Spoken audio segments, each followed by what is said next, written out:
کاتو فراشین دیلو و گلاممه دناو ده گلک هرمن گریدای ناوین دا شرنخه و ناوچین وین سلوپیا جزیر باسا قلیبان ولکه جبو 15 روزان وکه هرما اولهی یا تیبت آدم کی هاترا گهاندن هر واکتن و درکتن آوان هرمان خاطیه قدخه گرن ایرا رادیوی دنجی گلا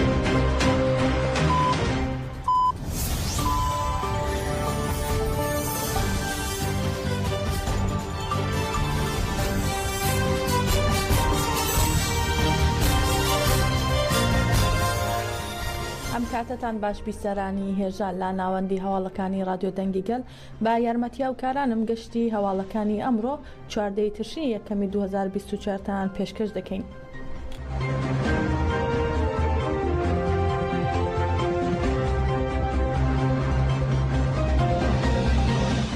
لا شاری بوردیۆی فرانسا پلانگێڕی نەوەی تشرینی یەکەم دژی ڕێبەری گەلی کورد عەبدوڵڵا ئۆجەلان شەرمەزار کرا. بەشداربووان دووپاتیان کردەوە هەتا کۆتایی هێنان با پلانگێڕی هێزەکانی مۆدرنیتەی سەرمایەداری ئەم تێکۆشانە بەردەوام دەبێت. هەروەها هەزاران کورد و ئازادی خواز لەسەر بەنگەوازی تەفگەری ژنانی کوردی ئەوروپا تەژێکە ئەوروپا لا شاری ڕێینی فرانسا کۆبوونەوە و باڕێپێوان و کۆنگرەی ڕۆژنامەوانی پلانگێڕی نۆی تشرینی یەکەم و سیستەمی قڕکردن و ئەشکەنجە و گۆشەگیری ئیمراڵیان شەرمەزار کرد. لە ڕاگەیاندراوێکدا تەژەکە ئوروپا ئاماژە بەوە دەکات لا کەسێتی ڕێبەری گەلی کورد پلانگێڕی دژی گەلی کورد و تێکۆشانی ئازادی و ئازادی ژنان ئەنجام درراوە و ڕای دەگەێنن ڕێبەراپۆ 27 ساڵە دژی ئەم پلانگێڕیە تێکۆشانێکی بێوێنە ئەنجام دەدات. لا هەرێمەکانی پاراستنی مدیا گەریلا و لا شارەکانیش گەلی کورد و هاوڕێیانی ڕێبەراپۆ لە دەوری ئەم تێکۆشانە یەکیان گرتووە و ئەم تێکۆشانیان مەزنتر کردووە. لەم قۆناغەدا وەک ژنانی کورد و گەلی کورد چیتر گۆشەگیری قبول ناکەین. هەروەها ڕایانگەیان بانگاواز لە دەوڵەتی تورک و هێزا ئەمپریالیستەکان دەکەین دەست بەجێ هەلومەرجی ئازادی جەستەی ڕێبەراپۆ مسوگر بکەن و چارەسەری پرسی کورد با ڕێگەی دموکراتیک و ئاشتیانە بە بنەما بگرن. ناونیشانی چارەسەری ئیمراڵی و ناونیشانی چارەسەر ئیمراڵیە و ڕێبەر ئاپۆیە.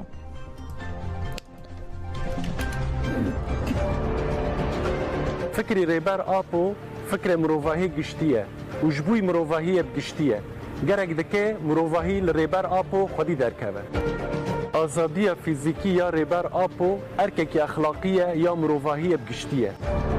ئازادیە فیزیکی یا ڕێبەر ئاپۆ تەمامکردنە ئازادیە مرۆڤاهیە گشتیە.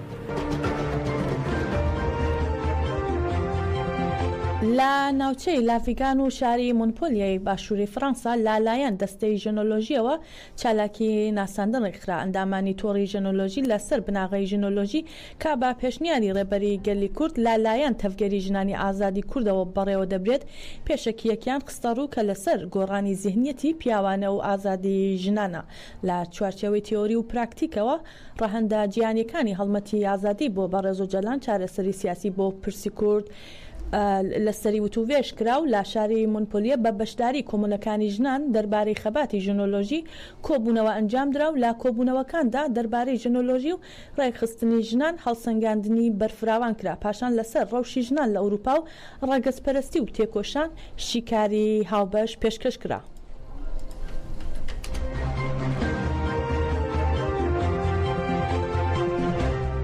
لا کەمپی پەنابەرانی شەهید ڕۆستەم جوودی لە مەخموور چالاکی ئشگری و ئازادی جەستەی ڕێبەر ئۆجەلان کە لە 20 تەموزی 2023ەوە دەستی پێکردووە لە ڕۆژی 452 بەردەوامە. لە ئێستادا گروپی 89یەمین دەستیان بە چالاکی کردووە. بەراسمی گۆڕینی ئشگری لە گروپی 88مینەوە بۆ گروپی 89یەمین لە بارەگای خانەوادەی شەهیدانی مەخموور دەستی پێکرد. لەسەر ناوی گروپی 88مین حوسێن گۆزەڕەشی وتی پلانگێڕی نێونەتەوەی دژی ڕێبەری گەلی کورد 25 ساڵی تێپەڕاندووە. گۆشەگیریەکی تند و دژوار لەسەر ڕێبەر ئۆجەلان بەڕێوە دەچێت و کۆمەڵکوژی لەسەر گەلەکەمان ئەنجام دەدرێ. ئێمە بانگەوازی لە هەموو جیهان و گەلی کورد دەکەین لا دژی گۆشەگیری هەستنەوە ڕۆژی ئازادی ڕێبەر ئۆجەلانە.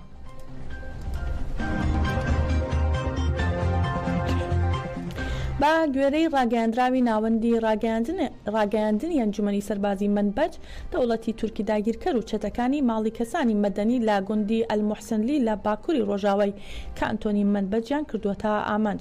گوندەکە بە 4 موشک کراوەتە ئامانج و لە ئەنجامدا زیان بەرماڵ و مڵکی هاوڵاتیانی مەدەنی کەوتووە.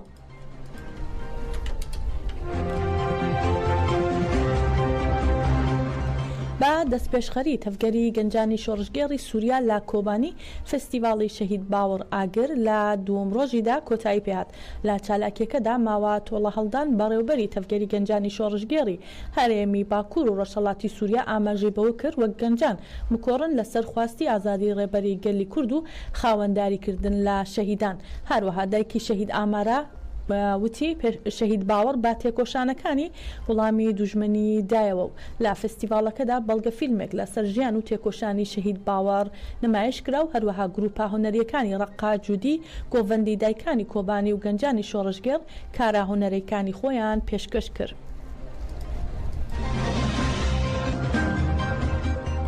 بۆ هەڵگرتنی گۆشەگیری سەر ڕێبەری گەلی کورد و مسوگرکردنی ئازادی جەستەی ڕێبەرۆجەلان و چارەسەری سیاسی پرسی کورد لە ئامەد کردبوونەوەیەکی جەماوەری ئەنجام درا و دواتر ڕێپێوان کرا.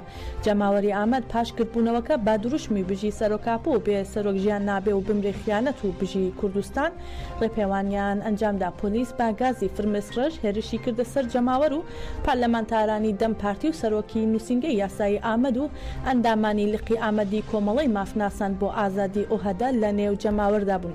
لە هێرشەکەدا ئەندامی لقی ئامەدی ئۆهەدە و گەلێک پارێزەر بریندار بوون. پەرلەمانتاری دەم پارتی ناڕزایەتی بەرامبەر هێرشەکانی پۆلیس دەربڕی و وتی ئێمە لە پێناو ئازادی دژی گۆشەگیری ڕێپێوان دەکەین و دژی ئەمە دەنگ هەڵدەبڕین.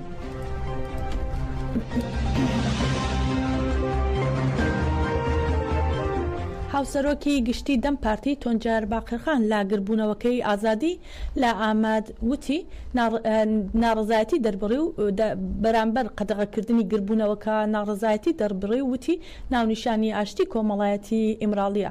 هاوسەرۆکی گشتی دەم پارتی تۆنجار باقرخان لا چالاکی ئازادی ئامەد قسەی کرد و ناڕزایەتی بەرامبەر پۆلیس دەربڕی کە چەندین جار دەنگی سیاسەتمەداران کب دەکەن و ڕایگەیان ئەما دووڕووی ئەوانە دەردەخات کە دەڵێن ئاشتی لا تورکیا بەدی دەهێنین. باقرخان ڕاگەیان کۆبوونەوەی 10,000 کەس لەم ڕۆدا نیشانەی شکستی پلانگێڕی و گۆشەگیری و مایە پوچبوونی سیاسەتی ئەوانە و هەروەها ڕاشیگەیان داخستنی دەرگاکانی ئیمراڵی زیان بەخشە بۆ دیموکراسی وڵات و وتیشی دەنگی بەڕێز ئۆجەلان ببیستن کا دەڵێت با بە ئاشتی و دیموکراسی بژین.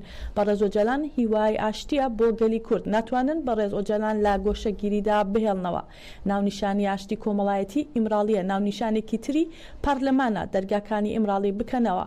بەڕێز ئۆجەلان دەستی ئاشتی درێژ دەکات ئەو هیوای ئەم وڵاتەیە من لێرەوە بانگەواز لا پارلەمان دەکەم. پارلەمان ناتوانێت ئەم پرسە وەک پرسێکی ئەمنی سیر بکات. هەروەها باقرخان جەختی کردەوە ئیدی بەسە ئەگەر ناتانەوێت شەڕی ڕۆژهەڵاتی ناوین لێرەوە بڵاوە ببێتەوە پێویستە چارەسەری پرسی کورد لەگەڵ بەردەنگەکانی بکرێت. ئەم هەروەها باقرخان لا درێژەدا ڕای دەگەێنێ ئەم ئاشتیە با سیاسەتی گۆشەگیری نایەتە دی با قوفڵکردنی دەرگاکانی ئیمراڵی نابێت. سەرەڕای هەموو باجوستەم و ئازارێک دیسانەوە باسی ئاشتی تورکیا دەکەین لە پێناو چارەسەری لە دەرگانێ و نەتەوەیەکان دەدەین لە دوایین هەڵبژاردننی خۆجێیی گەلوتی نابۆ سیاسەتی گۆشەگیری.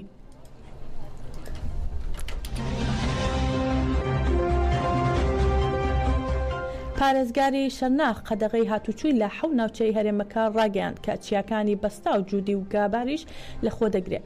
پارێزگاری شەرناخ لە چەندین هەرێمی سەر بە شەرناخ لەوانە هەرێمەکانی بەستا و جوودی و گابار و کات و فەراشین و دۆڵێ و قەڵای مەم و هەروەها ناوچەکانی سلۆپی و جەزیر و باسا و قەلبان و ئەلکێ بۆ ماوەی 15 ڕۆژ وەک هەرێمی ئەمنی تایبەت ڕاگەیاند و هاتوچووی لەو ناوچانە قەدەغە کردووە.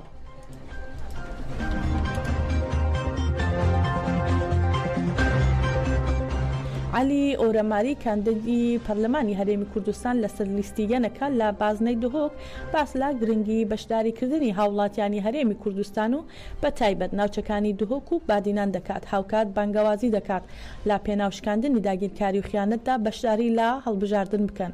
علی ئۆرەماری کاندیدیگەنەکە لە دهۆک دەڵێت پارێزگای دهۆک با پانتایی 40 کیلومتر و با درێژایی زیاتر لە 100 کیلومتر لە بندستی دەوڵەتی تورکدایە. ئەگەر پەدەکە بەم شێوەیە بەردەوام بەردەوام بێت ئەوە خاکی زیاتر و مەترسی زیاتر لەسەر دهۆک و بادینان دروست دەبێت.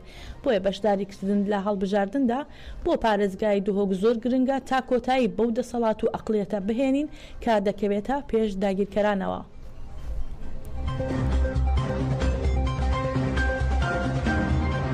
جارتن بو ویدوری گورانکاری عقلیت بردبرنا ویدوری گله گرینگه حالی سی تمام کری ویسی گوشه مترسیدال سدورا یا بهدینان اوجی دستک داینا پارتی دموکراتی کردستان بو دولت ترکیه یان هزین لشکری ترکیه کو بیتن پارچه کش ویدوری یانجی ایک سرسی جغرافیا پارزگاه دهو که دا کنه هدا هاتی داگیر کردن هلبت اف داگیر کردن جی بر همه دستک داین پارتی دموکراتی کردستان گل دولت ترکیه کو بشتن وری هم آخر کازیده تر داگیر بکد درگه هکی جیوه کتن بود داگیر کردن که همیشه یا دی پارزگاه تنگاه توی برف داگیر کردن باشکور بچیدن همچی دیسان وکو هیزه که فشار کرد سرلان دی اجدر و پارتی دموکراتی کردستان کار بود.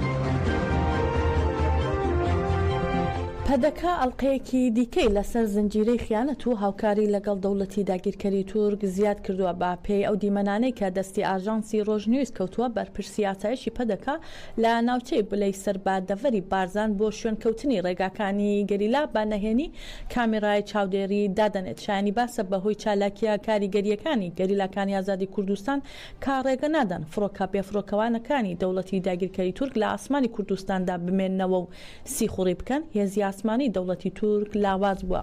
دەوڵەتی داگیرکەری تورک کە چیتر ناتوانێت لە ئاسمانەوە زانیاری پێویست لەسەر گەریلا وەربگرێت دیسان هاوکارەکەی خۆی پەدەکە خستوویەتە جوڵە و پەدەکە کە ناوچەکانی گەریلای گەمارۆداوە هەمیشە خاڵی پشکنین دروست دەکات بۆ سەدادەنێت و هێرش دەکاتە سەر گەریلا. تا ئێستاش بەدەیان گەریلای شەهید و بریندار کردووە و سەرڕای هەموو ئەمانش تەرمی گەریلاکانی نەداوەتەوە بە بنەماڵەکانیان.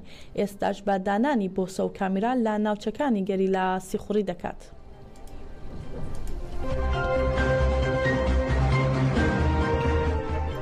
هەرچەندە پەرلەمانی هەرێمی کوردستان 5 خۆلیی تێپەڕاندووە و لەلایەکی دیکەشەوە با درێژایی هەموو خولەکان دەوڵەتی داگیرکەری تورک هێرش و داگیرکاری کردوتە سەر باشووری کوردستان بەڵام هیچ خولێکیان بە ئاستی پێویست لا دژی داگیرکاریەکان نەوەستاونەتەوە و ئەرکی نەتەوەی خۆیان پێک نەهێناوە.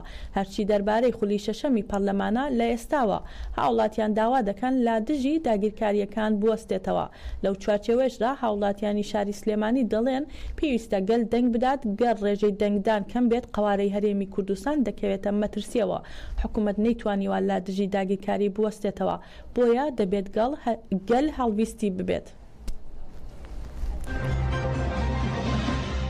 لایەنێکەیە کە وڵاتێکی بێگانی هێناوەتە سەر وڵاتەکەی ئێمە مەسافێکی زۆری لە خاکی ئێمە داگیر کردو ئەمەش ڕەنگ بێ مەترسی زۆر دروستکا بۆ سەر وڵاتەکەمان بۆ سەر هەڵبژاردنەکەمان. هیوادارم ئەم لایەنە بەخۆیان بچێتەوە. هیوادارم پرۆسەی هەڵبژاردن بە پرۆسەیەکی باش بێ بە باشی بڕوە لەبەرۆی ئەم جاریان ئەگەر قوارەی هەرێمی کوردستان بە تەواوەتی دەنگ نێنێ لەسەروی لە 150 دەنگ نێنێ قوارەی هەرێمی کوردستانیش لەوە چێ بکەوێتە مەترسیەوە. پێویستە خەڵک بەڕاستی ئەم نەهامەتی و ئەم بێدادی بێ معاشی و کەم کوڕی لەبیر نەچێ تێگەشی یعنی ئەگەر تۆ ڕازگلەیەکەی فەرموو حەقی خۆ بکەرەوە. دەنگدان سەنگی مەحەکە دەنگ بە بەیەشێکە بزانی کە خزمەتت دەکات دەنگ بە بەیەشێکە بزانی کەەوە ئەو ئاوەت و ئاماژایی کە تۆ ئینتەکە بینێتە دی تێگەشتی بەجێ ئەوەی کە سوالەکەی تر علی داگیرکاری بەڕاستی هیچ کەسێ پێی خۆش نییە. بەڕێک حیزبانی کە لە 10 ساڵیشان پیان خۆش بێت باشوور کوردستان داگیر کرێت بەڵام دەسەڵات نییە لەگەڵ هێزی ئەقلیمیە ینی ناتوانێت زۆر شت بکەی بەڵام بە عام کورد پێی ناخۆشە.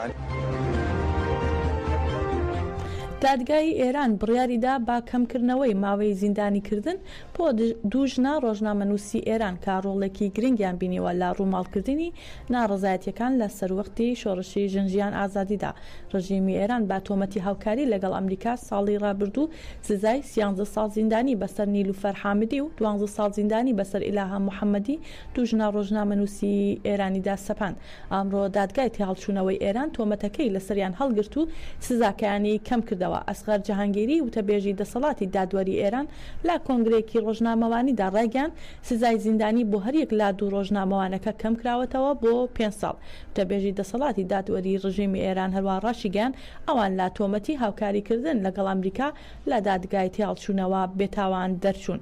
ئەمە لە کاتێکدایە میدیا ناوخۆیەکانی ئێران بڵاویان کردوێتەوە دادگای باڵای ئێران سزای لا سێدارەدانی چالاکوانی مافی کرێکاران شەریفە محەممەدی هەڵوەشاندوێتەوە کە تۆمەتبار کرابوو بە کارکردن لەگەڵ حیزبی کۆمەڵە.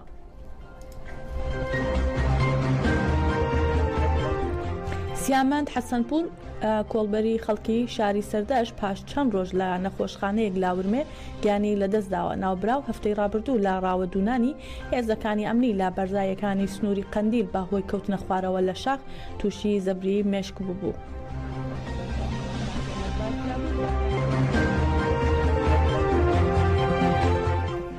بەڕێزان هەواڵەکانمان پێشکەشکردن بمێنن لە خێر و خۆشیدا.